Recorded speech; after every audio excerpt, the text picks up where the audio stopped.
తెలుస్తలేదు. కాలడ్డం పెట్టే ప్రయత్నం చేస్తున్నారు అని చెప్పి కాలడ్డం పెట్టే ప్రయత్నం ఎందుకు చేస్తున్నారు? మన భువనగిరి ఎమ్మెల్యే గారు మాట్లాడుతుంటే నవ్వాలనో ఏడవాలనో తెలుస్తలేదు. అంటే ఎక్కడో దగ్గర స్టార్ట్ కావాలి కదా అంటారు ఆయన. ఎక్కడో దగ్గర స్టార్ట్ అయితే కావాలి కదా అంటారు. అదే కొండారెడ్డిపల్లె బోర్డు పెట్టుకుని కొడంగల్ పోయినట్టు ఉంది ఇది. ఆయనే చెప్తున్నాడు ఏమనంటే, మా మూసి, మా నల్గొండ, మా ప్రజలు మా ఎంత అవస్థ పడుతుండ్రు, ఎంత ఇది పడుతుండ్రు. 45 ఏళ్ళు కాదు, 55-60 ఏళ్ళు అయింది జరిగి. అని నేనేమంటున్నా అంటే, చెప్పేది ఒకటి చేసేది ఒకటి. నీ నైట్ లైఫ్ ఎకానమీ కావాలనా, లేకుంటే నీకు బఫర్ జోన్ అంటున్నారు. అసలు భాష మార్చుకోవాలి. నదికి బఫర్ జోన్ ఉండదు. అక్కడ ఉన్న అధికారులు బఫర్ జోన్ అంటారు, ముఖ్యమంత్రి బఫర్ జోన్ అంటారు, ఎమ్మెల్యేలు బఫర్ జోన్ అంటారు. బఫర్ జోన్ నదికి ఉండదండి, చెరువుకు ఉంటది. ఒక నిమిషం ఆగండి. మీరు మాట్లాడినసేపు నేను సైలెంట్ గా ఉన్నా, మీరు కొద్దిసేపు సైలెంట్ గా ఉండండి. నదికి బఫర్ జోన్ ఉండదు, రాసి పెట్టుకోండి. ఫ్లడ్ ప్లేన్స్ అంటారు వాటిని. అనిల్ గారు, నేను భారతదేశ నదుల మీద చైర్మన్ గా పనిచేస్తున్న రాజేందర్ సింగ్ మేధా పట్కర్ తో కలిసి. అయితే ఈ బఫర్ జోన్లు అనేవి చెరువులకు ఉంటాయి, స్టాండింగ్ వాటర్కు ఉంటాయి. దానికి ఒక లెక్క ఉంటది. నీళ్లు ఎంత మట్టం ఉంటుందో దాన్ని దృష్టిలో పెట్టుకొని బఫర్ జోన్ డిసైడ్ చేస్తారు. నది పొడుగుతా బఫర్ జోన్లు 100 మీటర్లు, 50 మీటర్లు. అది టీఆర్ఎస్ గవర్నమెంట్ చేసినా, కిరణ్ కుమార్ రెడ్డి గవర్నమెంట్ చేసినా ఈ భాష మార్చుకోవాలి, పద్ధతులు మార్చుకోవాలి. ఫ్లడ్ ప్లేన్స్ అనేటి మళ్ళీ డిఫైన్ చేయాలి. కేటీఆర్ గారు ఉన్నప్పుడు విత్ గ్రేట్ డిఫికల్టీ నదికి ఒక బౌండరీ డిసైడ్ చేశాడు. ఇక మన ప్రబుద్ధులు ఏం చేశారు గత సమైక్య రాష్ట్రంలో? ఆ నది అసలు దాని హద్దులే లేవు, బఫర్ జోన్ డిసైడ్ చేశారు. నదికి హద్దులు ఉండవు, బఫర్ జోన్ ఉండదు. ఇవన్నీ కూడా ఏంటంటే ఇష్టం వచ్చినట్టుగా ఆడుకున్నారు. ఇప్పుడు ఏంటంటే టీఆర్ఎస్ గవర్నమెంట్ ఏం చేయాలి అనేది కరెక్ట్ కాదు, సరిదిద్దుకోవాలి భాష. టీఆర్ఎస్ గవర్నమెంట్ లో నేను వాటర్ రిసోర్సెస్ చైర్మన్ గా 7 సంవత్సరాలు పనిచేశాను. జరిగిన ప్రగతి అంతా కూడా మీ దగ్గర రికార్డులలో ఉంది. కానీ నాకు తెలిసి ఇప్పుడు కేసీఆర్ అన్నారు హుస్సేన్ సాగర్ లో కొబ్బరి నీళ్లు బారాలి అన్నారు. అది కాలేదు టీఆర్ఎస్ గవర్నమెంట్ లో. అట్లా మీరు కూడా అమాయకంగా మాట్లాడతారు. మీరు ప్రకాష్ రావు గారు మీరు ఏనండి, మీరు భాష మార్చుకోవాలి ఇది అనేది చెప్పేది. మీరు ఏం చేసినండి? కేసీఆర్ చెప్పండి, మీరు గురించి చెప్పిండు, అనిల్ గారు చేసిండా? ఏది చేయకుండా చేష్టోళ్ళకి అడ్డం పడడం ఇది ఎక్కడి పద్ధతి? మీరు అడ్డం పడుతున్నారు మాట్లాడుతుంటే. మీరే రిక్వెస్ట్ చేశారు అంటే ఎవరు మాట్లాడొద్దని, మీరే మాట్లాడుతున్నారు. అనిల్ గారు మళ్ళీ ఇస్తా అవకాశం, మళ్ళీ ఇస్తా మీకు అవకాశం. ప్రకాష్ గారు చెప్పండి. ఆయన అడగండి, థేమ్స్ నది ఎన్ని సంవత్సరాలు పట్టింది అడగండి ఆయనను. 200 సంవత్సరాలు అయింది. 100 సంవత్సరాలకు పైన పట్టింది థేమ్స్ నది శుద్ధీకరణ.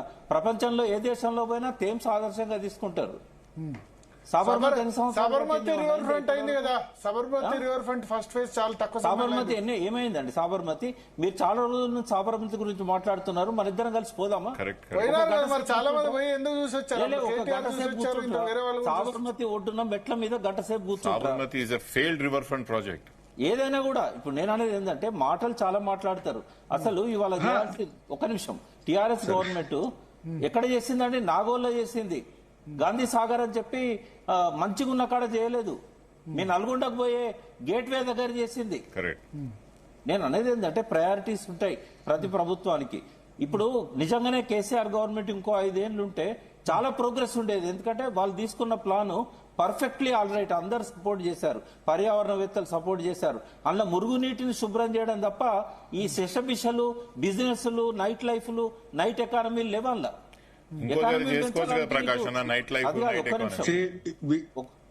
నేను కంప్లీట్ చేసినాక మీరు ఎవరైనా మాట్లాడండి. నేనేమంటున్నా అంటే, మురుగునీటికి గనక మీరు ప్రాధాన్యత ఇవ్వదలుచుకుంటే శివతాండవాలు చేయొద్దు, శివుడి గుళ్ళు చేసుకోండి. కానీ ఇవన్నీ కాదు చేయాల్సింది. ముందు ఏంటంటే ఎస్టీపీలు కొన్ని పెండింగ్ ఉన్నాయి. ఇవాళ 39 పెండింగ్ ఉన్నాయి, 31 అయిపోతున్నాయి. 31కి 3650 కోట్లు బీఆర్ఎస్ గవర్నమెంట్ రిలీజ్ చేసింది.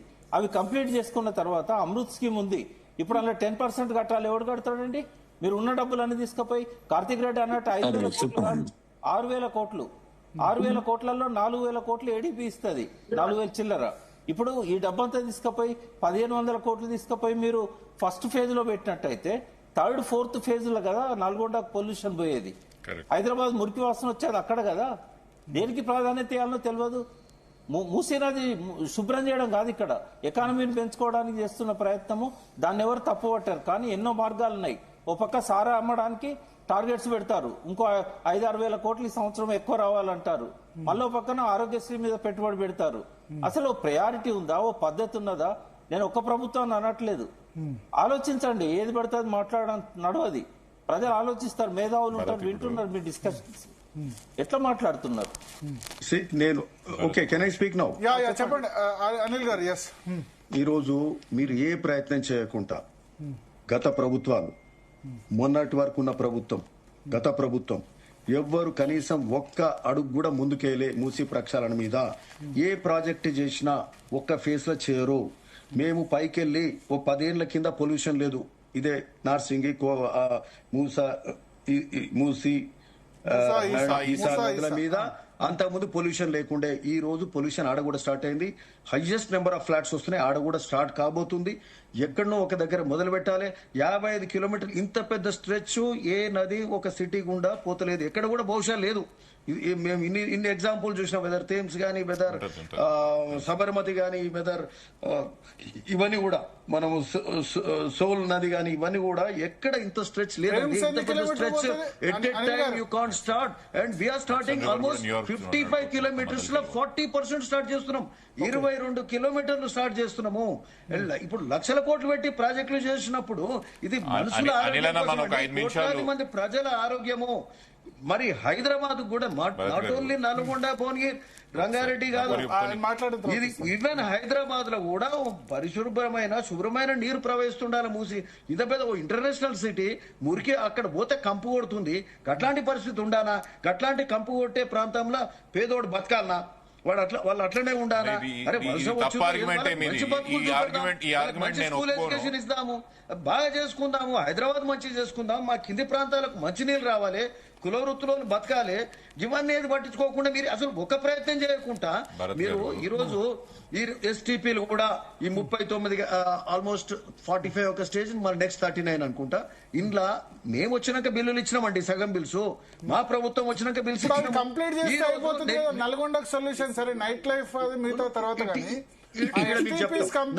నల్గొండకు సొల్యూషన్ అయితే దొరుకుతుంది. నైట్ లైఫ్ అనేది it creates employment. Your not just night life, there can be high rise buildings, there can be commercial centers where employment will be created.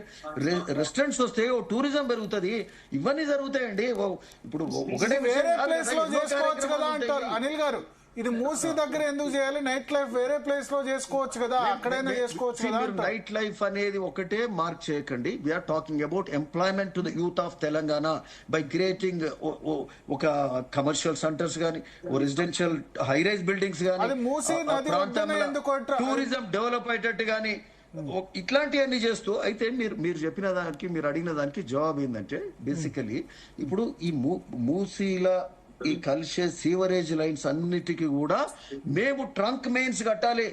ఇప్పుడు severe చక్కగా తీసుకుపోయి 40% severe తీసుకుపోయి మూసీలో కలుపుతుండండి. Sewerage నాలాలే చక్కగా కలుస్తున్నాయి. ఈ రోజు సీవర్ లైన్స్ ను cut చేయడానికి ట్రంక్ మెయిన్స్ చేస్తున్నాము, both sides, for which you need lot of space. In the process వాటి మీద బ్యూటిఫికేషన్ అవుతుంది. ఇదొక్కటే కాదు, ఇప్పుడు ఇంత పెద్ద రింగ్ రోడ్ వేసినప్పుడు చాలా ల్యాండ్ ఎక్వైర్ చేసి ఉండే, ల్యాండ్ ఎక్వైర్ చేసేది కూడా లేదు. అక్కడ నార్సింగ్ నుంచి మొదలు పెడితే అటు హిమాయత్ సాగర్, ఇటు నార్సింగ్ నుంచి మొదలు పెడితే ఎలివేటెడ్ రోడ్స్ చేస్తే, ఎక్కడ చక్క గౌరలి దగ్గర దించితే you're getting free land and elevated roads వేస్తే ట్రాన్స్పోర్ట్, ట్రాఫిక్ ప్రాబ్లమ్స్ తప్పుతాయి.